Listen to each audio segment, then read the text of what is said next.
It took me 23 hours to pick these 23 books. So let's get into them, shall we? Hello, my dear book lovers. My name is Kimia and welcome to my book nook. Today, we are finally doing one of my favorite things that it is to do, and that's the reason I'm actually wearing yellow because it's my favorite color. And today we're doing my favorite things, which is getting excited for books. So we're going to get excited for 23 books that are coming in the year 2023, and I cannot wait to read them.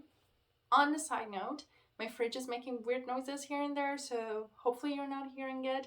If you're hearing it, apologies in advance. So let's get into that. For this list, we have 6 different categories.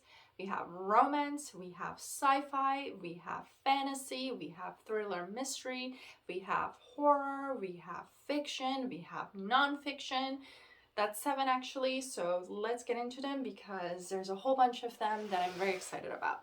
So first, let's start with romance. I'm actually not a big romance reader, but I decided to give it some go, especially because of this first book, which is Happy Place by Emily Henry. So Emily Henry is actually the person that got me into romance really last year. I was in love with Book Lovers. I enjoyed it very much.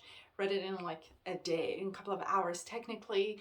But the thing that I really like about her is that you can see she's really practicing and learning, because I actually didn't really like people we meet on vacation that much. The chemistry just wasn't there for me. I enjoyed Beach Read, it was good, but then Book Lovers, it was just chef kiss, and I enjoyed it very much. So I'm very excited about Happy Place. This book, it's about a couple who started dating when they were in college. They were sweethearts, they were perfect, everybody were rooting for them, and then they broke up.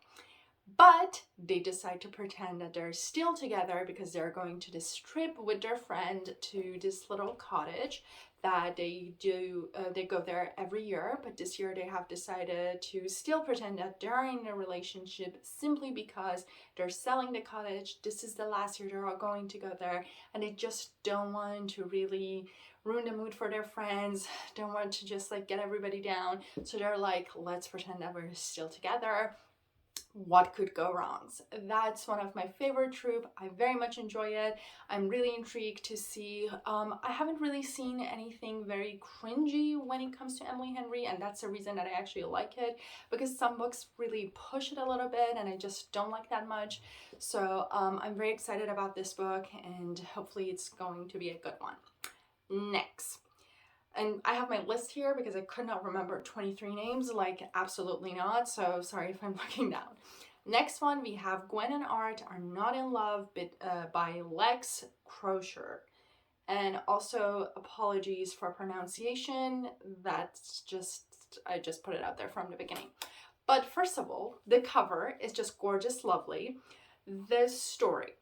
It's a YA romance, and even though I'm a little bit past being a young adult, I'm really in the line of just like, I crossed it just, so I'm still going to read YA. I'm going to read YA no matter how old I am, because I enjoy those little just like lovely little feelings here and there, and so I'm going to read it. So this book, it's about Arthur, which is the descendant of the King Arthur, and he has been promised to marry Gwen.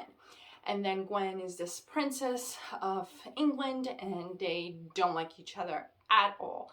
But the fun part of this book is that unlike those enemies to lovers, Gwen actually finds Arthur kissing a boy, and Arthur finds out that Gwen actually has a very big crush and is in love with this lady knight, and so they decide to be each other allies instead of each other enemies. And so the story, it's really about their friendship and their love, their crushes, and how they try to find their way of how to get out of this marriage and really be with the person that they love. I'm very excited about it. I like that it has a little bit of a history element to it, and not in the sense that they are technically not historical characters, and like they're just the royals, and then again that it's not really enemies to lovers, but it's enemies to friends to become other people's lovers. So I'm very excited about it. Next, we have Business or Pleasure by Rachel Lynn Solomon. This book, it's about a ghost writer that is just feeling that she's a ghost now. Then she goes on this tour to visit one of the authors that she has been writing for, and then she meets this charming little man and they hook up, but she's like, nope, never happening again. Let's just put it was fun, but put it to the side and forget about it. Then a couple of days later, a couple of hours later, one of her agent calls her and is like, we want you to write about this C-list actor and write about his life and everything. And who's that actor? Yes, the person that she hooked up with. So the story is really about these two characters coming together and deciding while they're trying to be professional to work on this book and write it together, but at the same time there is that chemistry between them. And so I'm very excited about this one as well. It seems very interesting. The rating was very good, and I like to have a little bit of a steamy romance there. I don't know how steamy it's going to get, but still I like to see how it's going to be done, how they're going to battle that being professional and also have the pleasure side. So that's an on. Then we're going to move to the next category, which is my favorite genre of all time, which is fantasy. And this one, actually, I'm going to start it with my subcategory favorite, which is mythology, especially like Greek mythology. And so this one is Atlanta by Jennifer Saint, and it's a retelling of the story of Atlanta, who was this young, beautiful girl. She was born. Her parents wanted a son, so they just left her on a mountainside to be killed. Very just red flag there. And so she was raised by this mother bear, and also the goddess Artemis was looking down on her, protecting her. And then as she grew up, she's a very beautiful, powerful, and she wants to be a hero. She wants to go on adventure. She's very brave, and so she asked Artemis to send her on a quest. And Artemis tell her, you can go, I believe in you, but you should not fall in love. It's gonna be just no, not gonna work. And she's like, it's okay, I don't care. So she joined this group that they're going on a quest to find the golden fleece. And then during that time that she's doing this, she's trying to come to herself to find her who she is, who she wants to be. And there is some sort of affair there, and she wants to figure out, does she want to sacrifice everything for her love, what she's going to do. I'm very excited about this. When I read Song of Achilles, first of all, it was one of my favorite, like many of us. It was just such a beautiful retelling, and even though the author are not the same, but still, I just love that book so much, and I cried so much. And funny story, I was listening to the audiobook the first time that I was reading that book, and I was still a student back there, so I was on a bus, and then it reached the last 10-15 pages, and then everything was just happening, and then I started to cry, and people were like, she's crazy. So I actually ended up getting off a couple of stuff early so I can just walk where I was going and while crying. So yeah, that was just but still, I loved it. I enjoyed it so much, and so I'm very excited to have another sort of different retelling, and especially because this character, it's a female role model, and so I'm very looking into to see what is going to happen and what's the story about. Next book, it's Flower Heart. This one, first of all, the cover, which I'm going to put it here, it's gorgeous. I saw this one, and it's like, one of those books that you see the cover and you're like, I'm gonna get you, and I don't care if you're good or not, but then you read the summary and you're like, oh, you're also good, so that's even another plus. So this book, it's about our main character. She has this powerful magic, and everything is going fine until one day she touches her father, and then all of a sudden this poisonous flower grows on his heart, on his chest, and he's about to die. And the only way to cure him is this powerful spell that the only person that it's able and is willing to teach her how to do it is the ex-friend of her, Javier, and she doesn't really like him because he used to be a shy, kind nice child while they were growing up, and now all of a sudden he's dark and mysterious and just doesn't seem okay, and so she doesn't want to do it, but at the same time she's willing to pay any price because she really wants to save her father. And so because of that, she just agrees to do it. And throughout this story, it's really about her making sense of her power, her magic, and also to learn some mysterious secrets from the Javier, his past, why he has changed, and everything that is related to him. And so I'm very excited for this book. I love magic, so like it's just, I love it. And so I'm very excited to see how this book will turn out. Next, we have another flower related sort of situation, and that's The Last Tale of the Flower Bride by Roshani Chokshi. And this book, it's about this man who believes in magic, fairy tale, just in love with it. And then he falls in love with this beautiful, mysterious woman, and they get married. She's a rich woman and everything is going fine and they're in love, and she just says that we will be together forever, but there's just one little tiny thing. Don't look into my past, ever. And that's never a good sign, but he's like, I love you so much, sure, why not? And everything is good until Auntie is sick. Her aunt is sick, and they need to go back to her childhood house to take care of her and just help her. By the time that they go back, he is not really trying to look into her past, but then there's some stories about an ex-childhood friend that went missing, and so he's kind of sucked into all of these stories and start to find new secrets, and it's kind of, the past is just falling apart. And so I'm very interested to read and see what this one is about. Again, because like it has that sense of mystery to it, it has some sense and hopefully elements of magic to it. So I'm very excited to see what's the story behind everything that's going to happen to this book. Next, we're still in the category of fantasy, but now we're moving to series.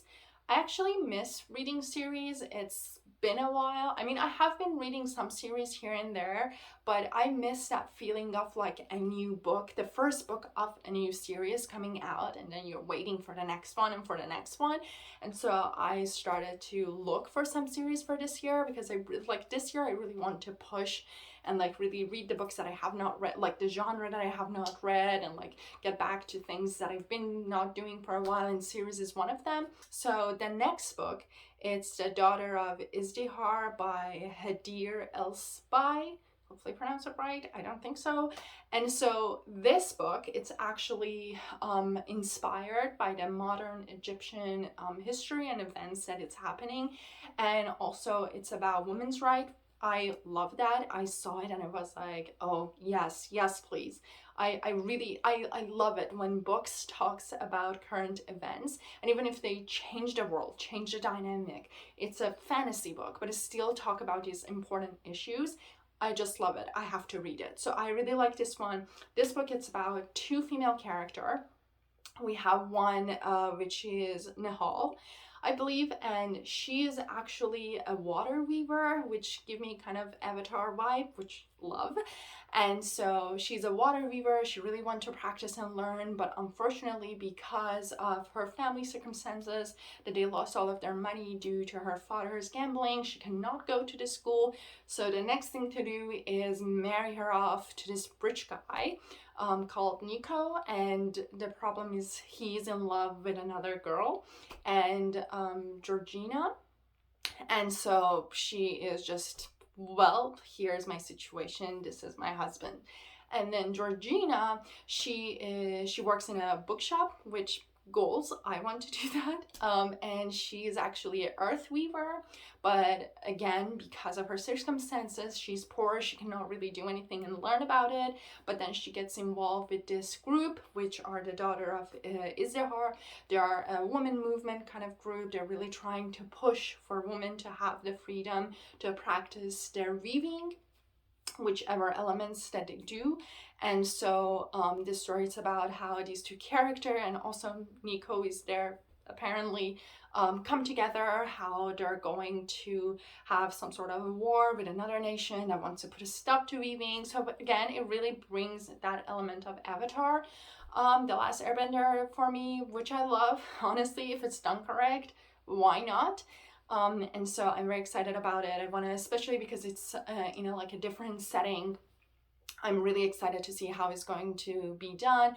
And since it's inspired at least by the current event, I want to see how those elements are brought together. And so that's the first series that I'm very excited to get into. Next, we are going to have Spice Road by Maya Ibrahim. And then this book also, it's similar in some sense to the last book. This one, it's about a female character that she is trying to become a warrior to protect her city from all the jinns and monsters and ghouls that are outside her city. The issue is that a while ago her brother was found trying to steal this magical tea that their city have, and they're like, learn from it about it. They drink this tea and give them power, which actually this part of it really reminds me of Dune, with the whole like the spice and like where this one's tea, but those elements and like the monsters outside. And so she really is ashamed of the thing that her brother did, and then they found the brother, but then the brother ran away and everybody assumed that he's dead. But after a while she figures out that apparently he's still alive, so she makes this deal to go find him, bring him back, and be able to become the warrior that she wants. I'm really interested to read this book and see how this one is played out, because again, since it reminded me of Dune, and Dune, while it was interesting in some aspect, please don't hate me for saying this, but Dune was a little too long. I felt that it could have been half the length that it was, and I get it, for the timing it could have been a very nice new sort of way of doing the sci-fi books, but still I find it a little bit not to my taste fully, especially because I didn't like that the point of view was just like moving here and there and there wasn't like really focused. And so I'm very excited about this book. Hopefully this one is going to, and again, this one is not trying to be Dune or anything, it just gave me a little bit of that vibe, and hopefully I'm going to like this one more. And then we are going to have the final series in this category for fantasy, and that one is Immortal Longings. And this one, apparently, it's actually a retelling, in a sense, of Shakespeare, Antony, and Cleopatra, which I love. I'm very excited about. So this one has some elements of Hunger Game, actually, in a sense. So this is about sort of a contest that this kingdom is just throwing it every year. Everybody can join, and anybody who wins is going to get a lot of money. So we have the first character, which is Princess Clara, and she is really trying to bring down the king, which is her actually uncle. And so she wants to win this contest, because when she does, the king is the person that actually present the prize, and so she wants to by that time just kill him. And then at the same time, we have Antoine, I believe, and then he has his lover, his girlfriend. They've been together for years and years. She's sick, he's poor, so he really needs the money, and so he joins and he's trying to win for that reason. And then the story, it's about them coming together, trying to be each other allies, but at the same time they both want to win and they want to see like how it's gonna work out. So I'm very excited about this one. I wanted to see, I keep saying I'm excited, but I'm really excited about every single book that is on this list. Again, it took me forever to just narrow it down to the ones that I was very, very excited about. And so, but it seems great. There was a lot of great reviews about it. Love the cover. I just love black and gold. It's just like, and so I'm very excited to see. Then we're going to move to sci-fi, another genre that I have been getting into a little bit since starting like last year, but I want to start reading more and more. The first book is The Deep Sky by Yumi Kitase. And then this book, it's actually related to climate change in a sense. It's not really it's just in a sense that the planet is just just in a very bad situation. It's just horrible. And so this group decide to pick 80 elite people from like different high colleges and like programs around the world, put them on a spaceship, send them to another livable planet, and they're like, go there, have babies, start a new whole world, and just like, you know, just save us, and then like we will come hopefully. And then by the time that they're going there, actually there's this bomb exploded, and then the spaceship is like kind of turn around, and then 3 people dies. And then the main character is actually the main suspect, and she is Asuka. So Asuka, it's actually a person that to begin with, was feeling very unsure about herself. She had a lot of self-doubt. She was the last one to pick. She was having a lot of issue during her training, and also she was picked to represent Japan, a country that she doesn't really relate to, being a half Japanese born in America. So she really wants to prove herself, prove that she was, first of all, not the suspect, save the mission that it's going to fall if she doesn't do anything about it. And really the book, it's about her journey. So I'm very excited to see like what's the story about it, what's going to happen, how they're going to manage, and just, you know, fun stuff. They're in space, why not? Let's read about it. Next sci-fi book. Next, we have Camp Zero by Michelle Min Sterling. So this book, another related to climate change, we have this camp in northern Canada, and they're doing some secret things people don't know. And then we have our main character. She kind of agrees to go and spy on the architect that is in that camp in return for housing for her mother. By the time that she goes there, there's this college professor that he's also coming there, and they kind of meet there. They're starting to like see that there's some secret stuff happening there. There's also this group of women warrior that are fighting a war in a different zone, and they don't know what's happening, who's the leader, what's the reason behind all of this. So I'm very excited about this book. It seems very fun, especially like there's a lot of elements apparently, as what I got from it, that it's really about what it comes when the climate change is happening and like everything. Well, it's the worst case scenario in this book, but like with the thing that we're seeing when it comes to class, to race, to gender, and how all of these play different roles when we reach to a level of no turning back. So very excited about this one. And then we're going to move to thriller mystery section, which another favorites of mine. And the first book is I Have Some Question for You by Rebecca Mackey. And so this book actually was it was named the most anticipated book of 2023. So I'm trusting it. I usually don't trust these things, but I trust it this time because there's so many great reviews about it.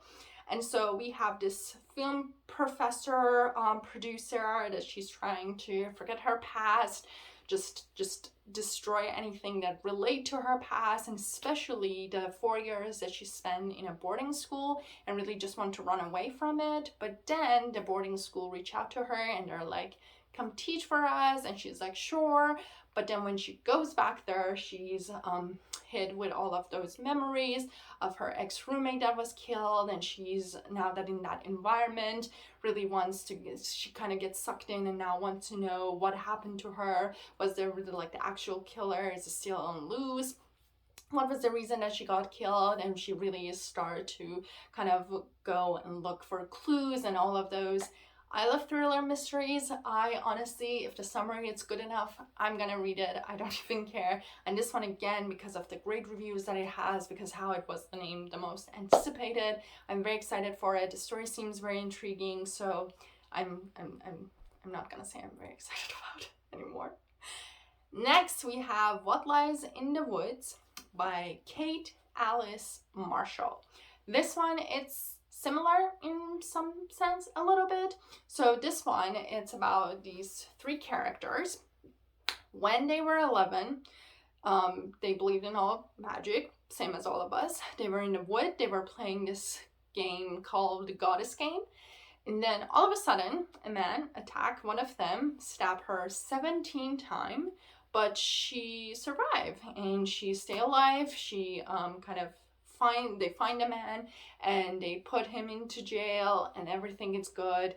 But then years pass and it's like 12 years later, and then now they're start to questioning their memory. They are not sure how happened, what happened, if they were right, if the right person is in the jail. And so they want to go back to the wood and find out what really happened that day.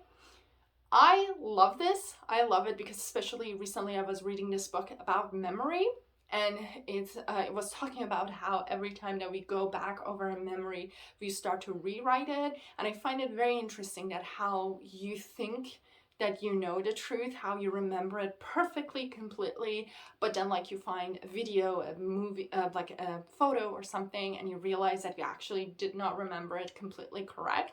So I'm very interested to see how they're going to play on this aspect of like if they remember everything right, and especially because there was a mention of like magic, I'm interested to see if there's going to be some sort of magic. I'm going to stay hopeful for all of these books, obviously.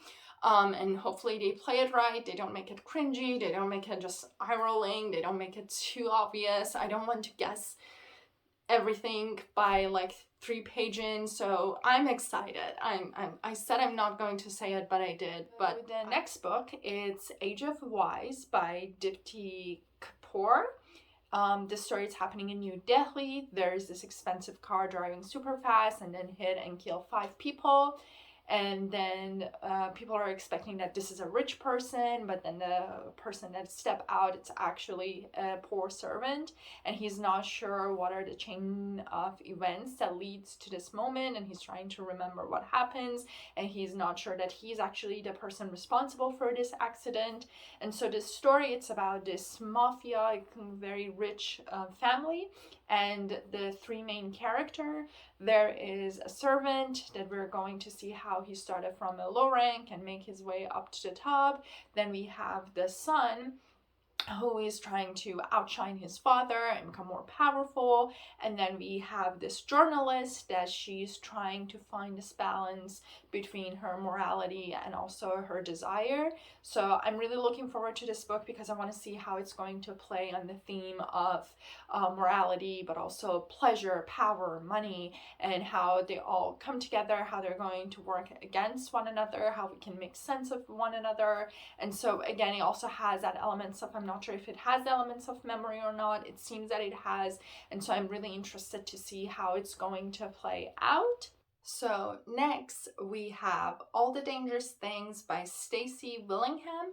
This book is about this mother who lost, well, her son was stolen a year ago from his crib, and it's been a year. She has been trying everything, but the police was not really able to do anything about it, so the case is kind of on pause, on hold, and so she's it's just upset about it, and of course it's trying to find her son. And so this past year she has not really been able to sleep, and since the police has not been really helped, she agrees to meet with this true crime podcaster. And then by the time that the podcasters start to ask her a question and get deeper and deeper into like what happened that day and what was the situation before it and whatnot, because of the trauma that she has been through, because of how small amount of sleep she has been getting, she started to remember and talks about memories from her childhood. And by the time that she reached to all of these memories, she started to question again her memory of the night. It's not able to trust anyone anymore, not even herself, and she's really questioning what really happened that night. Again, with these books, I just love when it comes to play with the memory, and I'm very interested to see how they're going to play the relationship of a mother who has lost her child and the trauma that actually causes, but also how she's trying to still fight through it, to even though now that the police is still on a pause in a sort, she's still trying to push to find her son on her own. And now I'm really interested to see what are those memory, how she's going to realize if she's remembering them right or wrong, and maybe she was remembering them right, and then because of the lack of sleep she's going to start remembering them wrong, and then she's going to question some people that are innocent. So I'm very interested to see what's the story here?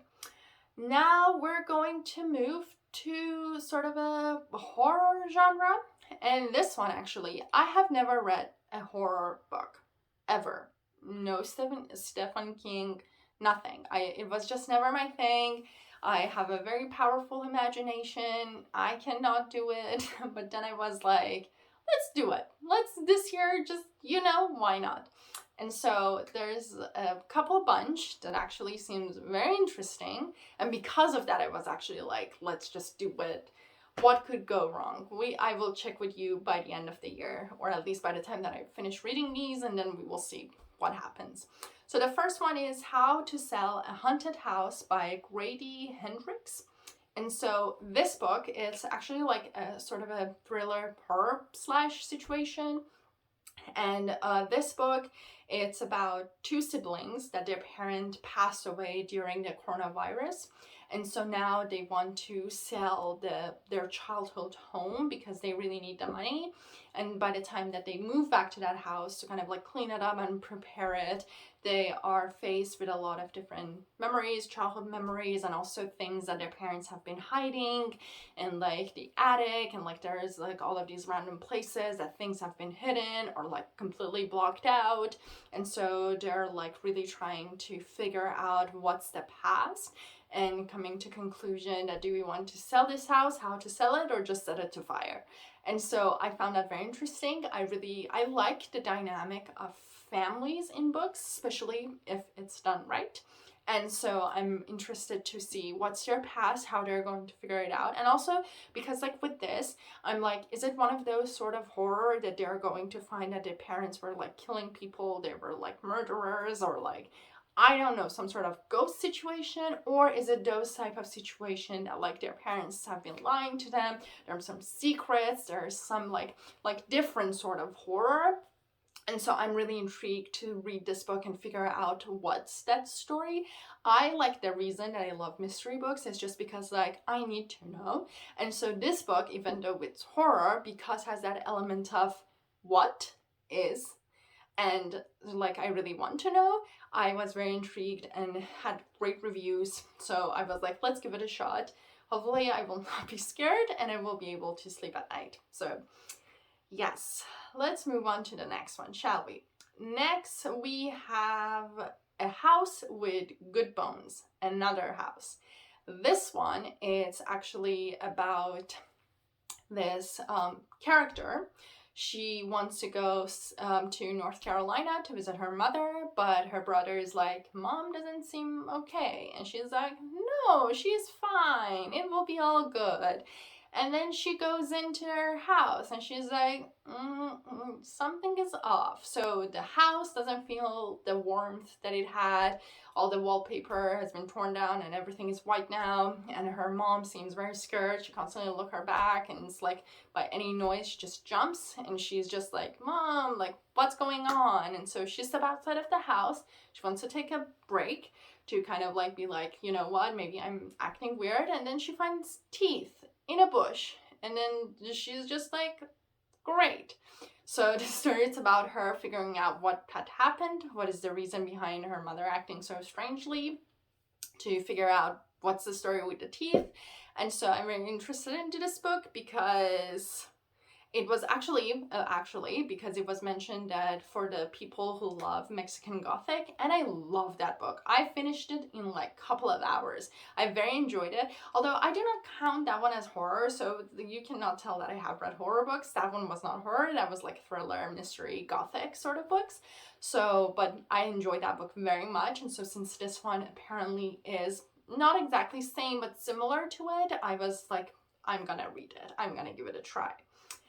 Next, we have, speaking of Mexican Gothic, Silver Nitrate by Silvia Moreno Garcia, which is the same author as Mexican Gothic. So this book, it's about a female character that she is a sound editor, but she has been always overlooked because it's 90s, it's in Mexico cities, it's a boy club, they don't pay attention to her. And even her very old childhood friend / crush, love of her life, he also kind of ignore her, and so she's very sad about all of this. But then her friend, I believe his name was Tristan. Yes, Tristan finds a new neighbor of his. It's this very famous director, and he's a horror director. And he tells Tristan that, like, I was making this movie, and then I didn't get to finish it, and ever since I have been cursed.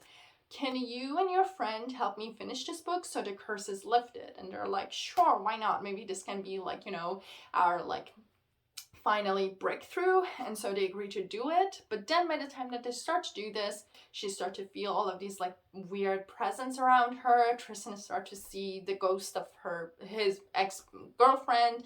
And so they're trying to figure out, is this really cursed? What's behind it? Why it's cursed? Why they got into this? So I just very excited. Well, I am.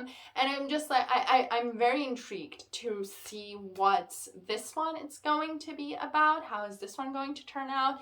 Because I'm hoping 100%, as I said, I'm going to say hopeful for all of these books, that for this one the same, because I liked Mexican Gothic, I liked the writing. I'm hopeful that this one is also going to be a fun ride, and we're going to enjoy it. So next one, it's another one similar to Mexican Gothic in a sense. This one is She's a Hunting by Trang Tan Tran. And this one, it's about a Vietnamese girl. She's going back to stay with her kind of estranged father for quite a while, and she's just trying to get through it. It's just 5 weeks, and she's like, you know what, let's just do it. She's going to get money from her dad for her college, and she's like, just put it on a happy face. And she's like, got it. But then she gets into the house, and then, like, from the first night, by the time she goes to bed, she's kind of feeling paralyzed. And then she finds, like, random insect body parts around the house. And then there's this beautiful ghost bride that just walks around and tell her, don't eat. And so she's like, the hell? And then she tells her dad, her aunt, and they're like, what are you talking about? You're probably tired. It's all good. Nothing is going wrong. It's always just like everything is going wrong. And so I'm very interested to see how the story of this one is going to turn out. The cover is really just disturbing, and I just know, but at the same time, I want to see what. And so we're gonna give it a go. Next book on the list, we're going to move to the fiction thriller. Well, this one is a little thriller as well, but it's fiction. We're moving on to fiction, and the first book is What Happened to Ruthie Ramirez by Claire Jimenez. So this book, it's about Ruthie, and she goes missing when she was 13. She was on her way home from her track practice, and she's missing. Her family looked for her everywhere, and then she could not find her, and they assumed that she's dead. But then 12 years later, her oldest sister is watching TV, and then it's a television program, and she's like, this woman, even though her hair is like completely like it's red, and she's calling herself Ruby, but she really looks like Ruthie. And so they're like, maybe it is her. So she and the other sister and also the mom, they decide to go on this like kind of a road trip to go to the location that this show has been, like, it's being filmed, to find the person and see if it's really Ruthie, bring her back. And so the story is really about how they're going to deal with the past, how they're going to deal with the future, with or without Ruthie. And so I'm very interested to see that. We're going back to the dynamic of family relationship in books, and also I want to see if it's Ruthie or not, because I need to know. Now, the next book in fiction, we have Mamet by Jessica George. This one, it's about our main character. She lives in London. Her mom usually goes to Ghana, and she is the sole caregiver of her dad that has a advanced Parkinson disease. And so because of that, she's feeling very just emotionally just in a bad place. and at her work, her boss just is a full-on jerk, so she's really unhappy about her life. But then eventually when her mother comes back, she finds finally this opportunity to move out of her house and start doing a lot of first. She wants to push for her career. She wants to kind of manage living on her own in a sense of like outside of the house with her parents. And she wants to start dating and going out with friends from work. And so it's really about her finding who she is, who she wants to be. And unfortunately, apparently by the time that the tragedy happened, she has to figure out how she's going to balance this new her and also the past her. And I found it, there was a lot of good reviews. I like books that are about, again, our everyday sort of life, the issue that we go through. And I like it because, like, again, I'm not a young adult-ish anymore, but no matter how old you are, you're always still trying to figure out life. And so I love it when I read in books and when it's done right, and to figure out, especially as you get older, your relationship with your parents change. For quite a long while, there are the people who take care of you, but then after a certain point, you start to become the person that is going to take care of them. And so because of that, I'm very interested to see that what's her story, how it's going to be told, how her relationship with her mother and her father, especially because of their different needs, it's going to be portrayed. And so I'm excited. And now we're moving to nonfiction. For this category, I have 2 books. Not going to talk about it too much. I already talked so much about all the other books. First, we have Poverty by America by Matthew Desmond. And this book, as it says, it's really about why the issue of poverty has been going on for so long in America. And it's actually, apparently the argument is about that it's been happening because it's beneficial to the rest, and not beneficial in a good way, but beneficial in a bad way. And so I'm very interested to read this book. I always want, even though I read a lot of more of a like fiction, fantasy and whatnot sort of books, I always have to read some nonfiction books. And so I was like looking for some of the interesting ones that are coming out this year, and I saw this one and I was like 100%. It's especially because like I work in the field of architecture, and I've always been very interested in like affordable housing. I wanted to really work on that because it's a struggle that not only in America, especially in the bigger city of America, but everywhere around the world. And so I really want to see that what are the points that are being made in this book, especially because there were good reviews about it.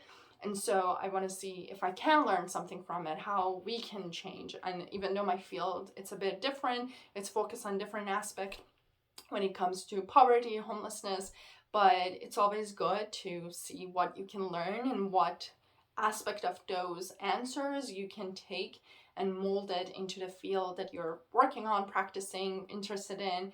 And so I'm looking forward to this book. And then last but not least, it's Enchantment, Awakening Wonder in an Anxious Age by Catherine May.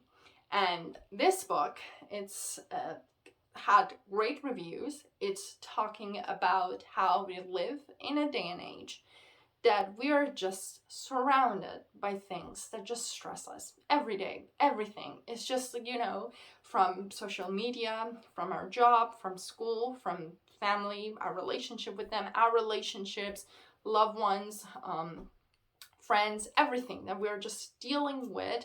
There's always that sense of anxiety that comes with it. And so she is going on this quest and journey of hers to how bring back that sense of awe, to really goes back to nature and really like everyday little pleasures. And so I'm very interested about that. I really need it. We all need it. Stress is not good for none of us, especially for long term. And so I'm interested to see that what this book is going to suggest, especially because like it doesn't seem that this book is really just like a self-help book, but it's more about her journey, and she's just like taking you alongside, and you're going to hopefully learn some stuff, and sometimes just like see how other people deal with all of these anxieties. Some of them might be something that you're not even having any issue with. So I'm interested about that. There was very good reviews about her writing, so I'm just happy to finish my list about this, because like this list was a little bit just well, it wasn't stressful. I very much enjoyed it, obviously, and it was just fun to see. It was a little bit stressful to narrow it down to 23, even though there was no reason really to do it, but I just wanted to do it because of the year 2023. But it's always good to end it with a kind of a sense of book.